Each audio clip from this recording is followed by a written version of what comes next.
Well, hey guys, welcome back to my channel. Today is my daughter's 21st birthday, and it is the 21 anniversary of my worm farming career.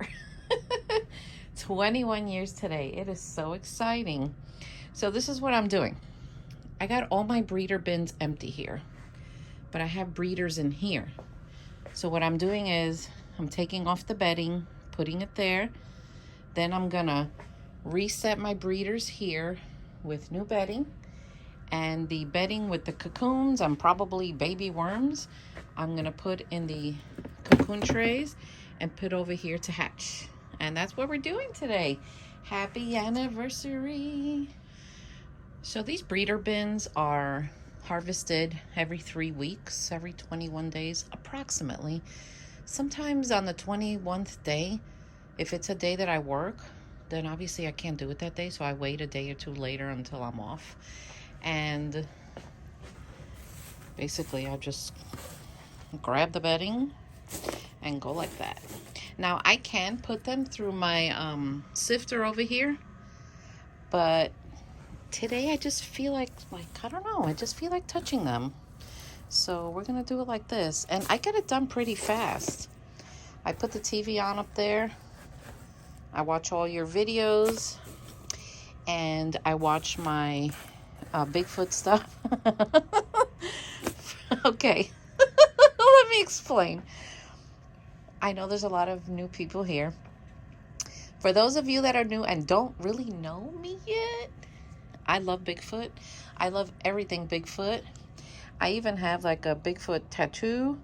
I've been hunting for Bigfoot for years, and I've just always been interested in Bigfoot since I was like 8 years old. And I go on these hunting expeditions about once or twice a year. Sometimes I go by myself. I love it. Joe helps me pack the car, and he says bye. And I love doing it. Sometimes I take my daughters, but then I never see Bigfoot because they talk too much and play music, and they're just loud. So, but anyway, that's what we're doing. Look how close we're getting to the bottom. So I'm hoping to put my worms up for sale in the spring, and then I will sell them until I run out of stock, and then I'll take them off the market again to give the chance for the adult worms to reset and continue breeding and stuff. I'm hoping this year I move into that other room over there that I was talking about, so I could put my my giant these nursery tubs. I call them nursery tubs because I put cocoons in there and baby worms, and just there are adult worms in here. Everyone lives in there. It's these are my backup plan. So I'm hoping to move those things into the other room on one of these tables so that I'm not so down below. And these things, I have 6 of them, and I'm probably going to get more. So that's what's going on. I mean, look how easy this is. Not bad, huh? So it's exciting that I've been doing this for 21 years. I can't believe it. I mean, time flies. It goes to show you that in life you just do what you love, because time's gonna go by, and then you're gonna say, oh my gosh, I should have done that. But we don't want to, you don't want to have regrets of any kind like that. So I know I know every once in a while an adult worm will escape me and go over there, but that's okay. The one thing I could tell you about worm farming is don't overthink it, because if you overthink it, you're going to drive yourself crazy. And I'm telling you this because I have done it. I have done it. And in the beginning, when I used to harvest, I mean, I would get every single egg and cocoon. I mean, I'd be there all day. All day it would take me. And one day I said, I just can't do this all day. It's not productive to my time. So I gave up being the perfectionist about it, and And you know, once I started doing that and stopped overthinking, I actually enjoyed it more. So if you take any advice from me, take that. It's important. So here in Indiana, it's still cold outside.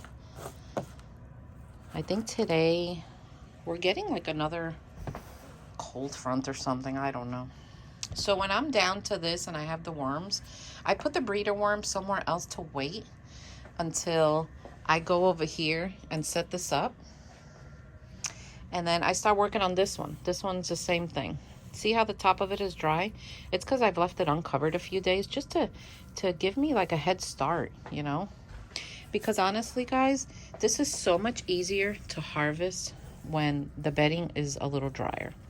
But you have to be careful. So you can't let it dry too much, because what have I taught you all? When the bedding is too dry, your worms will die. I think I'm going to put that on a t-shirt. Yep, that's my quote. I'm claiming it. So, all kidding aside, the worms' survival is moisture. I mean, bedding, they can eat this for bedding. They'll be all right with this. But they can't be without moisture. And, you know, it'll hurt them. So I usually fill this to the top because I have so much of it. And then I put this on the shelf, I label it, and I just keep going. So we're going to keep doing this. Oh, there's one.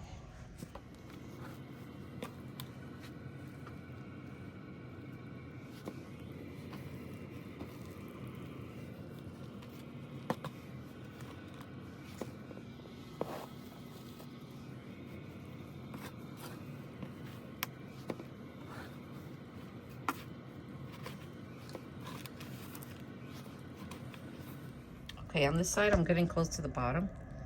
Look, you could hear that.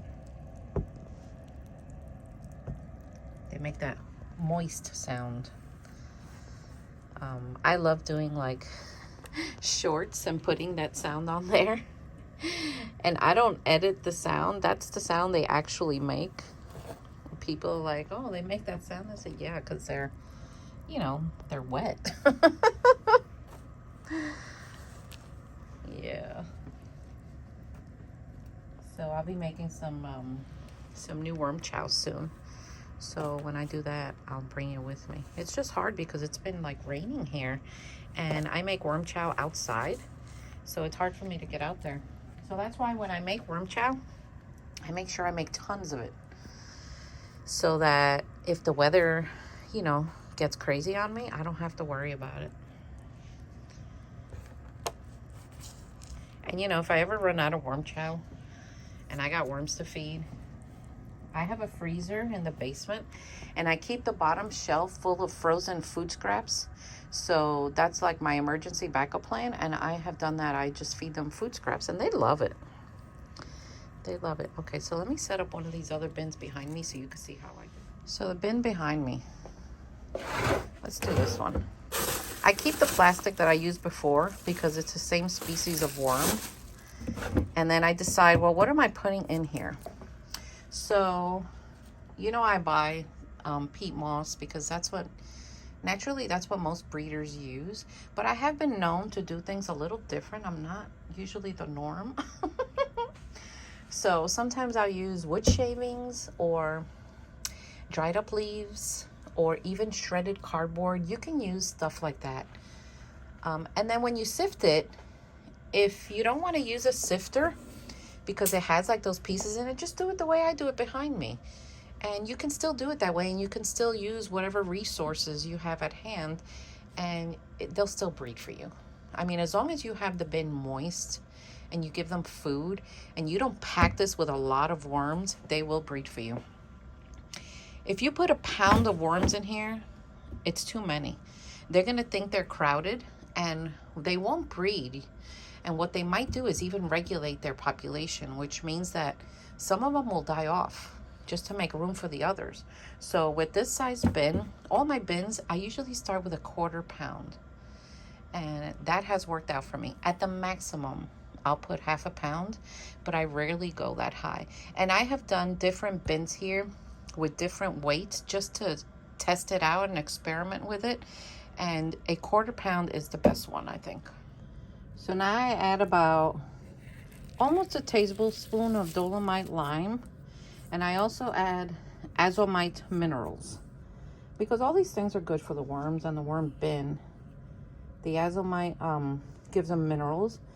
And the Dolomite lime calms down the acidity in here because peat moss is very high in acidity. And it's just not good for your worms or the bedding.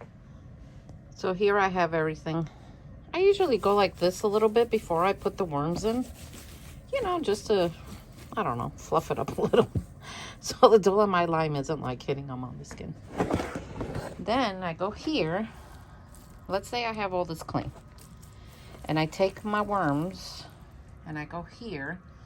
And I have a scale ready. And I go to a 1/4 pound, which is 4 ounces. Okay, it went over a little. That's okay. Remember, we're not overthinking this. Then I put them in there, and I wait for them to go down. Sometimes I just go like this, and I help them out a little bit. Like spread them out. Hey guys, it's okay to go down. Then I take it, and I put it on the shelf. This is the one I was using. It's not as fluffy. And it's very dusty, even though I wear a mask. But I had no choice but to use this because that's all I was able to get. You know, remember, I didn't stock up at the end of the summer, so that was my mistake.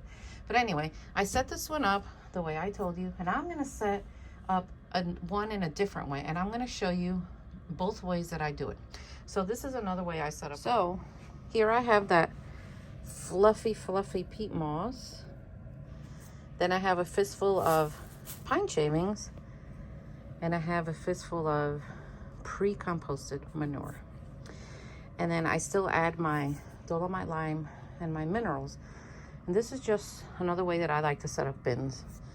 I've tried both ways to experiment just to see what works better. And honestly, they both work great. But this peat moss is just a lot easier to work with. And oh, I'm out of breath because I was running around in here. They have that available. I don't know if Joe got it at Home Depot, Lowe's, or Menards. One of those 3. So I'm sure that you'll start finding it. But this is the way, another way I like to set up bins. So, and I've tried a million different ways through the years, guys. Some work, some don't. So now I put that back on the shelf. I get the others ready. Then I start watering them down, and then boom, boom, boom, I start getting the worms, put them in, label them, and there they go. And that's it. Okay, now that the peat moss is back in stock, let me show you my favorite brand. This is the one that I like to use. And I'm going to show you why. Look at the texture. It's fluffy and soft compared to the other. So I'm putting them here on the shelf. I'm gonna date them, cover them with newspaper, put their plastic back on, and then we're good. And I do the same thing to all of them. When I'm doing this, like without filming by myself here, because I'm not moving the tripod, I get it done really fast. And I put on my TV up there, or sometimes I'll put my headphones on and I'll listen to music or an audiobook. And the cycle just continues. So as soon as I have the worms up for sale, I'll make a video and I will let you all know. So stay tuned. Anyway, happy anniversary to me, 21 years. And I hope you enjoyed this video, and I'll see you all next time. Take care.